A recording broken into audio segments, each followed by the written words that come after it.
যদি ম্যান সমান 182 হয় তাহলে ক্যাট সমান কত হবে? এখানে 4টি অপশন দেওয়া আছে, আমরা দেখে নিই আসলে এখানে কোন অপশনটি সঠিক হয় বা কোন সংখ্যাটি এখানে সঠিক হিসাবে বসে। তাহলে প্রথমে আমরা দেখে নিই আসলে ম্যান সমান 182 কী করে হলো। আমরা এ থেকে গণনা করে এম পর্যন্ত যদি যাই তাহলে এম হবে আমাদের 13তম সংখ্যা, ঠিক এ হবে আমাদের 1তম সংখ্যা, এন হবে এ থেকে আমাদের 14তম সংখ্যা। এবারে আমরা তিনটা সংখ্যা যদি যোগ করে নিই তাহলে আমাদের যোগফল দাঁড়াবে 28। যেহেতু এখানে 182 আছে তাই আমাদের যোগফল হিসাবে যে সংখ্যা বাইরে হবে সেটা আমাদের সঠিক হবে না। আমরা অবশ্যই অন্য পদ্ধতি অবলম্বন করে দেখছি আসলে এখানে 182 কী করে পাওয়া যায়।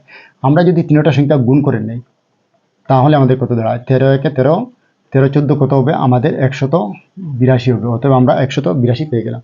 ঠিক একই অবস্থা এখানে কেট আছে, অর্থাৎ সি আমাদের কততম সংখ্যা হবে? 3তম সংখ্যা হবে, গুণন এ আমাদের 1তম সংখ্যা এবং টিটা হবে আমাদের 20তম সংখ্যা। আমরা যদি তিনটা সংখ্যা গুণ করে নেই, 3 একে 3, 3 20 60, অতএব আমাদের কি দাঁড়ালো? 60 দাঁড়ালো। অতএব এখানে থাকা আমাদের মানটি হবে 60, আর এখানে থাকা আমাদের অপশন 2 রাইট আনসার। আশা করি আপনারা বুঝতে পেরেছেন। ধন্যবাদ।